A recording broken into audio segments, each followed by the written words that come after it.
Buck is a bitch. Don't, bruh. I hate Buck. I hate young Buck, fam. Buck is and so we ain't gonna talk about Buck at all, period. Too many trans women have came out to out his, okay? At this point, this man is off the camera, my dude. You said what? Take me off the camera. What's up with you and 50? Take me off the camera.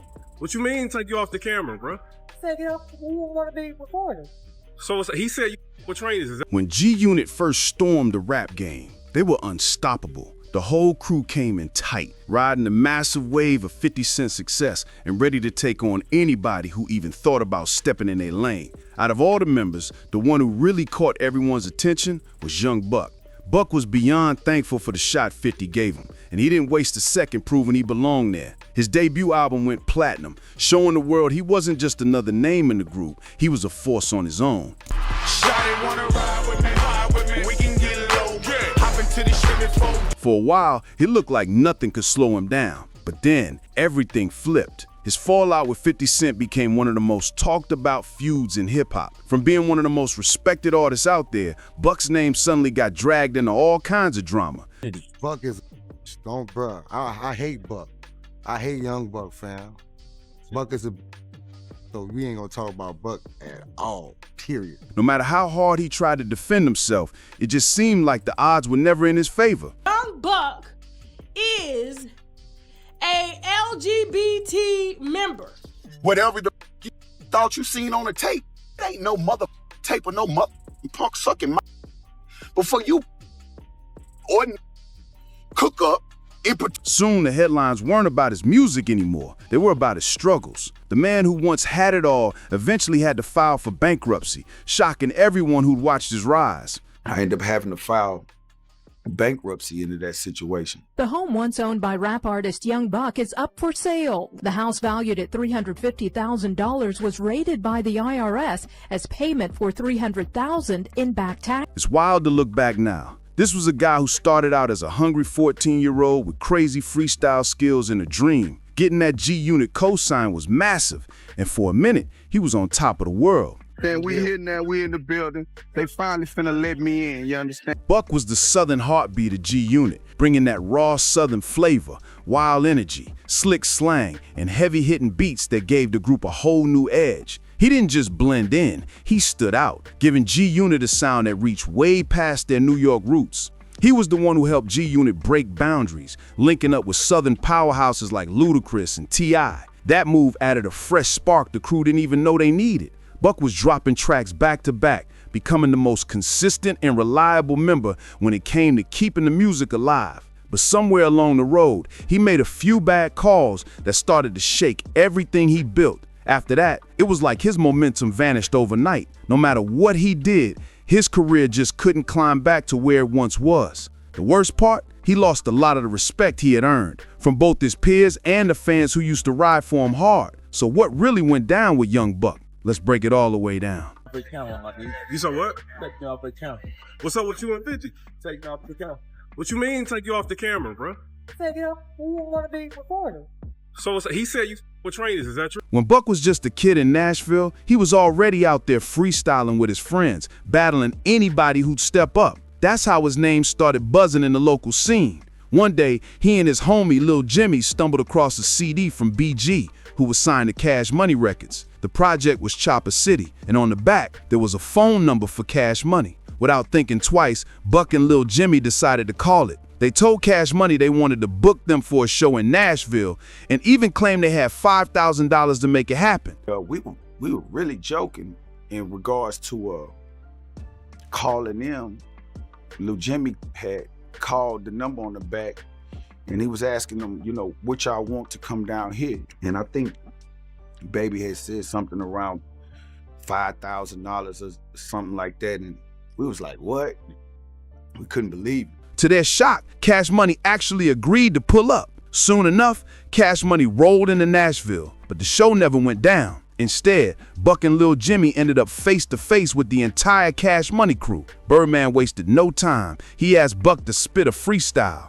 Buck went bar for bar with Lil Wayne, trading verses like it was a battle for respect. Birdman was seriously impressed. Baby was there. Baby first words to me I never forget him in life, was when he looked at me up and down, and he said, spit something, Lil one. So me and Wayne had a standoff almost. You know, Wayne spit, I would spit, Wayne would spit, I would. Birdman saw something special in young Buck and decided to take him under his wing, literally. He brought the young Nashville talent down in New Orleans with plans to sign him to Cash Money Records. Buck was only 14 years old at the time. It was 1995, and he was so dedicated to chasing his dream that he dropped out of school to go all in on music. Back then, Cash Money wasn't the global empire it later became. It was just Birdman and a group of hungry artists trying to make noise in the South. Buck joined the team thinking his big break was right around the corner. But as the years went by, things didn't play out like he hoped. He spent about 3 to 4 years with Cash Money, but none of his music ever saw the light of day. While artists like Lil Wayne, Juvenile, and BG were blowing up, Buck was stuck on the sidelines, full of talent, but with no platform to prove himself. Looking for opportunity, I seen opportunity, I took it. I was supposed to be in school at the time. I dropped out of school. For those years, I mean, they progress was happening. You never even heard me on a project. Time passed and I'm watching all this success and not seeing nothing happen for me. It became a time where I was like, this ain't gonna work for me. It had to be tough watching others rise while he waited for a chance that never came. The only real proof of his Cash Money days is his quick cameo in the Big Timers Big Ballin' music video. By 1999, Buck was done waiting. He had enough of empty promises and missed opportunities. He made the bold choice to walk away and build his own lane, since it was clear nothing was moving for him at the label. Like I say, I became older, a little more eager for wanting my shot to happen, and But his time with Cash Money wasn't a total loss.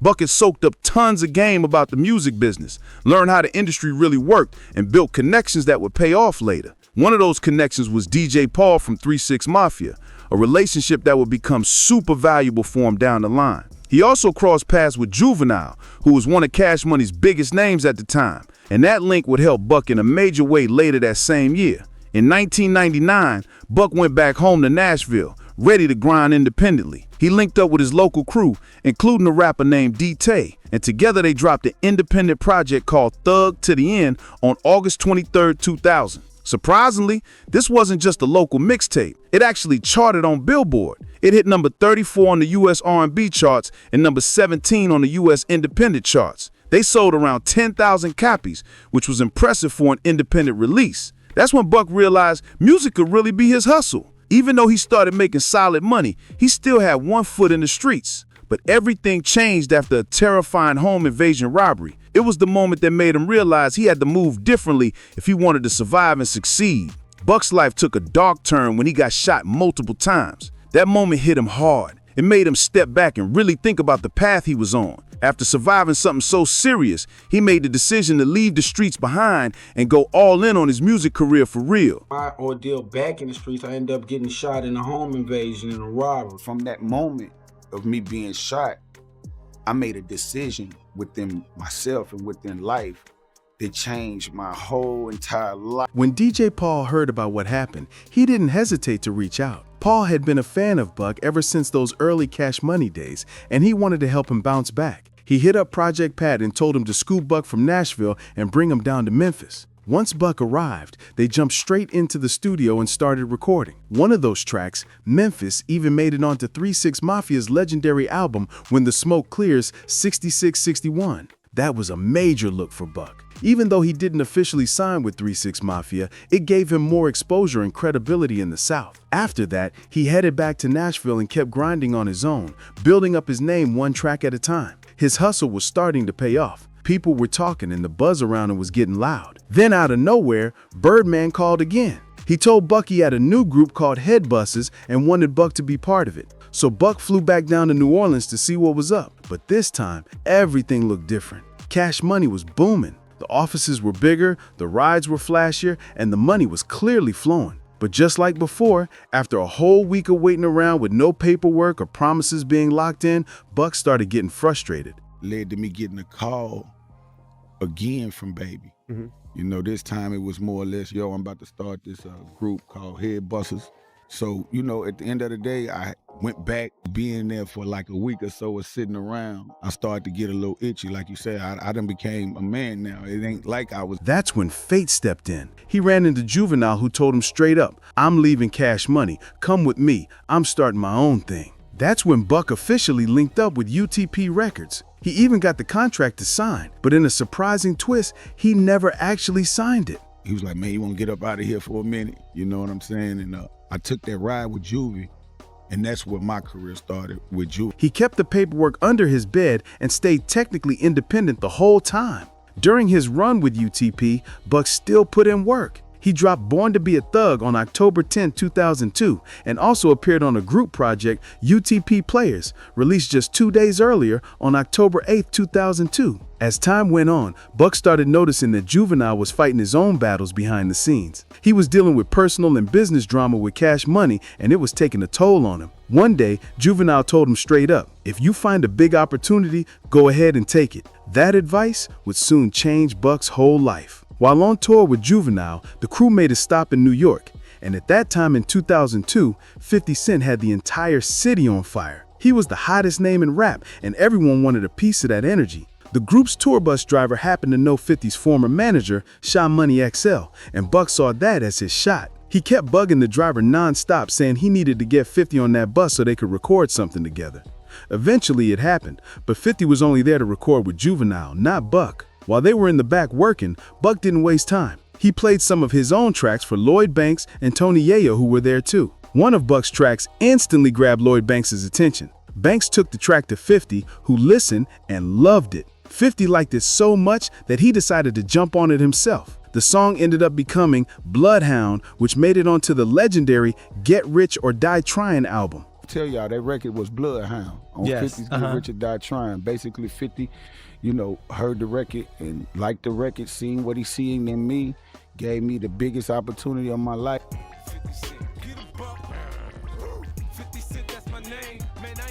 50 Cent definitely saw potential in Buck, but he couldn't offer him a deal right away because Buck was still loosely tied to UTP. Not long after, Buck's relationship with UTP started falling apart, and within a week of that situation cooling off, 50 reached out personally. 50 told him, "We want that Bloodhound track. We'll give you $20,000 for it, and we're putting it on the album. Eminem and Dre are mixing it right now." That was huge. 50 even said he wanted to fly Buck out to LA to meet him, and Dre in person and officially bring him into G-Unit. That moment marked Buck's first major splash with G-Unit Records. His feature on 50 Cent's Get Rich or Die Trying became the beginning of a new chapter that would take his career to levels he could have only dreamed of back in Nashville. Instead of jumping straight into his solo debut, Buck's big moment came when 50 Cent decided to drop a full G-Unit group project first, the legendary Beg for Mercy. This album became Young Buck's grand entrance to the mainstream, and it did not disappoint. It exploded onto the scene, hitting number 2 on the Billboard 200 and selling a massive 377,000 copies in its first week. The success didn't stop there. The album has now moved over 2.7 million copies in the US alone and is close to going diamond worldwide. That record officially stamped G-Unit as a powerhouse and set the perfect stage for Young Buck's solo takeover. By 2004, Buck was fully locked in and ready to show the world what he could do on his own. But before dropping his debut album, G-Unit did what they did best, released a mixtape to stir up the streets and build that hype. On May 31st, 2004, Buck dropped Welcome to the Hood under the G-Unit banner, hosted by DJ Who Kid, and it had fans going crazy. That summer, he kept the momentum rolling with his first official single, Let Me In, featuring 50 Cent. It dropped on July 2nd, 2004, and quickly climbed the charts, peaking at number 34 on the Billboard Hot 100. Then just a few weeks later, on August 24th, 2004, Buck dropped his debut album, Straight Outta Cashville. The project came out swinging, debuting at number 3 on the Billboard 200 and moving a massive 361,000 copies in its first week. Eventually, it went platinum, solidifying Buck as one of the South's biggest new stars. His follow-up single, Shorty Wanna Ride, dropped on August 26, 2004, and became his highest charting solo hit, reaching number 17 on the Billboard Hot 100. Buck was officially on top of the game. But right when things seemed perfect, everything took a shocking turn at the 2004 Vibe Awards on November 15th. The event was packed. The entire hip-hop elite was there. Dr. Dre, Eminem, 50 Cent, the G-Unit crew, and even Suge Knight. In the middle of the night, chaos broke out when a man named Jimmy Johnson allegedly attacked Dr. Dre. In the heat of the moment, Buck was accused of responding violently. Reports claimed he stabbed the man during the scuffle.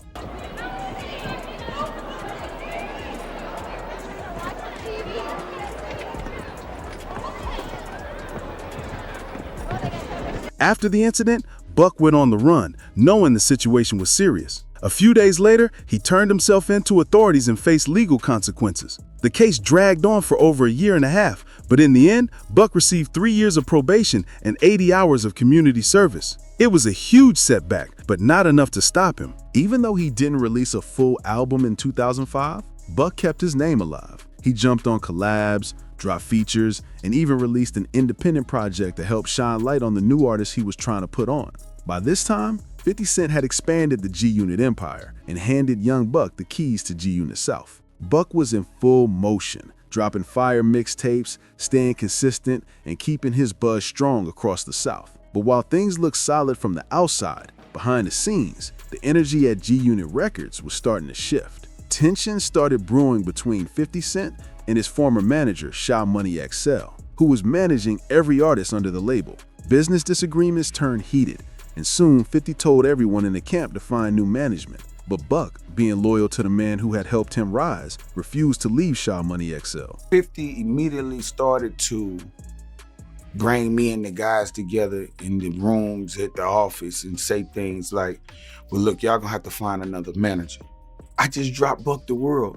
Not only that, this is the only manager I know. Not only that, Sha Money had became a best friend of mine. I'm the best man on this man's way. That loyalty ended up putting Buck directly at odds with 50.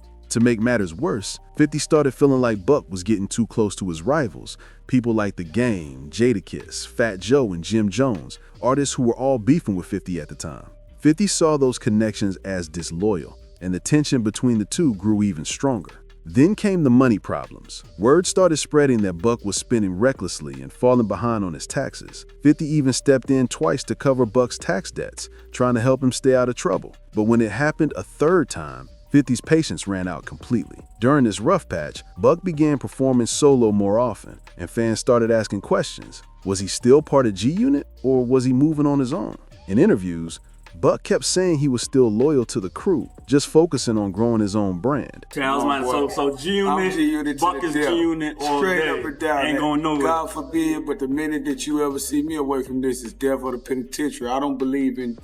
But behind closed doors, he and 50 hadn't spoken in nearly 8 months. While Buck was out promoting his new album, Sha Money XL finally told him, "You need to call 50 and fix this." Eventually, Buck reached out and the two managed to talk things through, at least for the moment, so they could get back to business and refocus on his career. But as Buck started branding himself more as a solo artist, the divide became obvious. Instead of repping G-Unit gear, he began pushing Cashville records and wearing Tennessee shirts, his own brand. That small change sent fans in the industry into a frenzy, sparking rumors that he was done with G-Unit for good. Things hit another level in January 2008 when Buck popped up at a show with Lil Wayne and Birdman. On stage, Birdman publicly suggested that Buck should join Young Money Cash Money and leave G-Unit behind, and the crowd went wild. Where it's supposed to be. That's how it's supposed to be. Hold on, Wayne. That way he started at. So like I said, Young Money, Cash Money, Young Buck. The problem? Buck didn't deny it. His apparent agreement with Birdman didn't sit right with 50 Cent at all, and that moment would set off one of the biggest rifts in G-Unit history. By February 2008, things between Young Buck and G-Unit were getting real tense. The crew dropped a new mixtape called The Return of the Body Snatchers Volume 1. But fans instantly noticed something strange. Buck was nowhere to be found. His absence confused everyone, especially since he'd just been heard on a recent group track. What was really going on behind the scenes? The next month, in March 2008, 50 Cent and Buck finally had a private phone call to talk things out. What Buck didn't realize, though, was that 50 was secretly recording the conversation. Despite all the tension, the two actually managed to cool things down for a moment and patch things up, at least on the surface. But that peace didn't last long at all. Just a couple of weeks later, on April 7th, 2008, an interview Buck did with Yo Raps magazine dropped, and it set the internet on fire. In the interview, Buck made a shocking claim that blindsided everyone. He said, "I'm still waiting on a royalty check, period. I've never seen a royalty check since I signed with G-Unit, so hell yeah. I'll tell you one damn thing, show money is good. I've never in my career cashed a royalty check. How you like that?" That statement hit hard and instantly caused chaos between Buck and 50. The problem was, the interview was old. It had been done months earlier, but the magazine dropped it at the worst possible time, right when things between Buck and 50 were finally settling down. Shy Money XL, Buck's manager and former president of G-Unit Records, rushed to do damage control the very next day, on March 21st, 2008. He publicly shut down the rumors, saying, "There's been a rumor going around that 50 Cent hasn't paid Young Buck any royalties. As Buck's manager and former president of G-Unit Records, I want to make it clear, that rumor is false. Young Buck has cleared over $10 million working under 50 in my guidance. I don't know if the writer sat on the interview for 2 months to stir drama or twisted his words, but Buck is waving the G-Unit flag strong. And let me add, any talk of Buck signing to other labels is false. People are trying to play the divide and conquer game, and it's not going to work." It was a bold statement, but the damage was already done. Even with Shy Money trying to calm things down, the trust between 50 and Buck was already crumbling. The rumors, tension, and money talk had reached a boiling point that couldn't be contained. Then, just a few weeks later, on April 8th, 2008, everything exploded publicly. Early that Monday morning, 50 Cent called in the High 70 and made it official. He announced that Young Buck was no longer a member of G-Unit. However, he clarified that Buck was still signed to G-Unit Records as a solo artist, meaning he couldn't just walk away from the label completely. You could take this as official notice right here, because we're on the hottest morning show in the world right now. Ow. Young Buck is no longer in the group G-Unit, but signed to G-Unit as a solo artist. That call changed everything. Fans were stunned, and the G-Unit brotherhood that once looked unbreakable was officially fractured for the world to see. The week after 50 Cent's shocking announcement, the entire G-Unit crew pulled up to High 70, and things got even messier. During the interview, 50 revealed more behind-the-scenes drama, claiming that Young Buck was struggling with a serious drug problem. That statement sent shockwaves through the hip-hop world, and everyone was waiting to see how Buck would respond. At first, Buck stayed silent, keeping his cool and not feeding into the chaos. But on May 12, 2008, he came back swinging. He dropped a track called My Interview, where he spoke directly about his fallout with G-Unit and addressed the rumors about drug use head-on. He wasn't holding back. He poured out his frustration, pain, and truth in the song, showing fans that he wasn't going down quietly. For a short time, things calmed down until June 15, 2008. That night, Buck hit the stage and shocked the crowd when he shouted "FG Unit."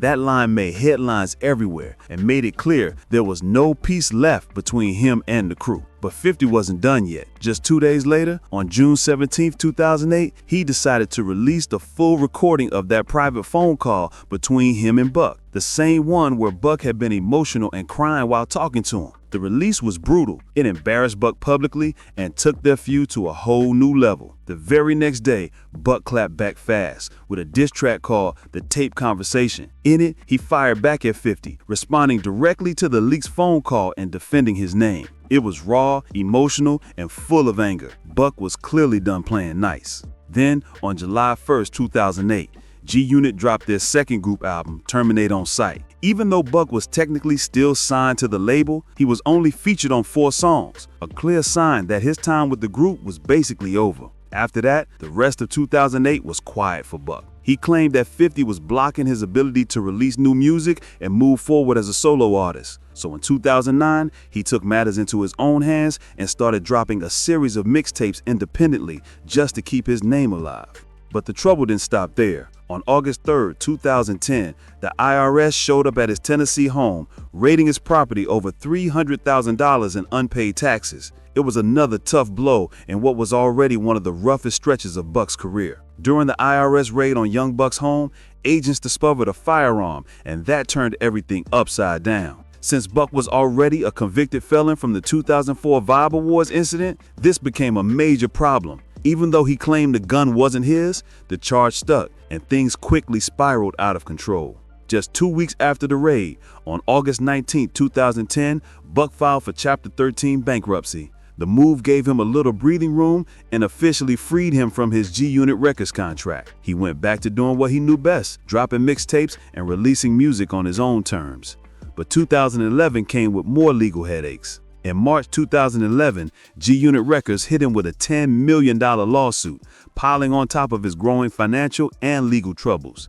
And just when things couldn't get worse, tragedy almost struck. On March 4, 2012, Buck survived a terrifying drive-by shooting in South Nashville. Reports said he had gotten into an argument at a club earlier that night, and as he and his girlfriend sat in their car afterwards, someone drove by and fired 11 shots at him. Thankfully, Buck wasn't hit, but his girlfriend was struck once in the shoulder and thankfully survived. One of the guys ended up grabbing all of that, and I'm like, hold on, homie, chill, you know what I mean? That's my old lady. And it turned into, you ain't your old lady type of thing. And I'm like, what?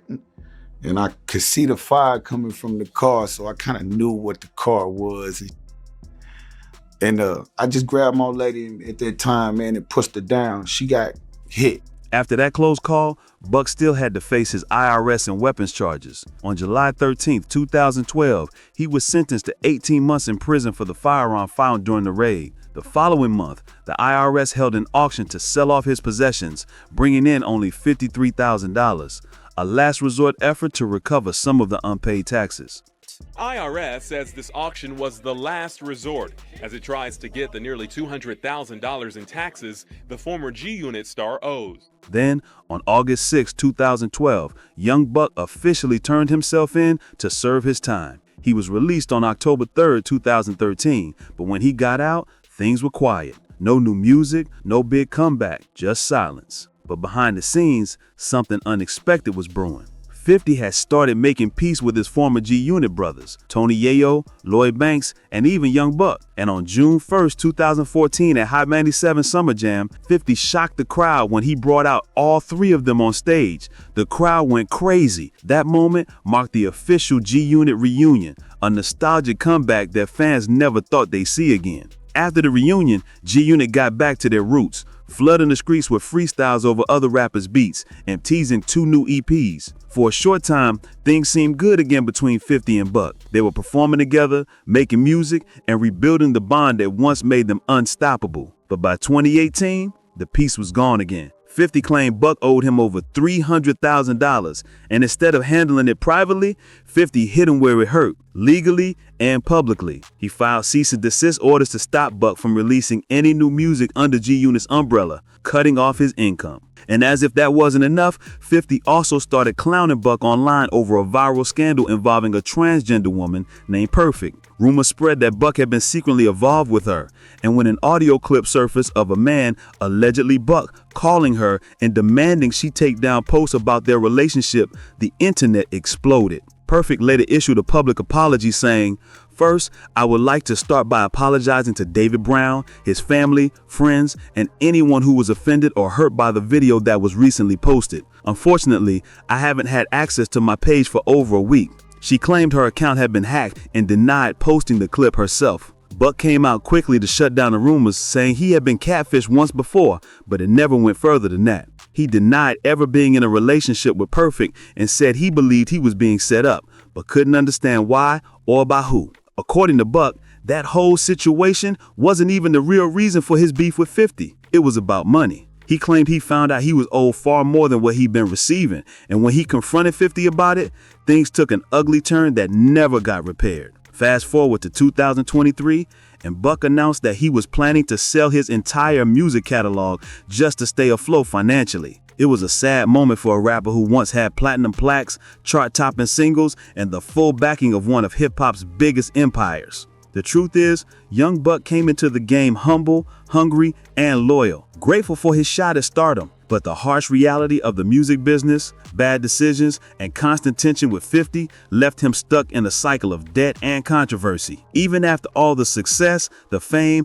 and the platinum hits, he never truly bounced back from his fallout with G-Unit. Despite 50 Cent's monumental rise and unstoppable empire, his feud with Buck never died. And that grudge left Buck fighting uphill for years. He went from platinum selling star to independent survivor, constantly hustling to reclaim what he lost. Young Buck's story is a reminder that in hip-hop, loyalty and fame can flip fast, and not everyone makes it out on top. Who knows what he could have achieved if the drama and politics hadn't overshadowed his talent? One thing's for sure, his journey is one of the wildest in rap history. Fire. If you enjoyed this deep dive into Young Buck's rise, fall, and redemption, make sure to like, subscribe, share, and drop a comment below. What do you think? Was Buck treated unfairly, or did he play himself? Let's talk about it.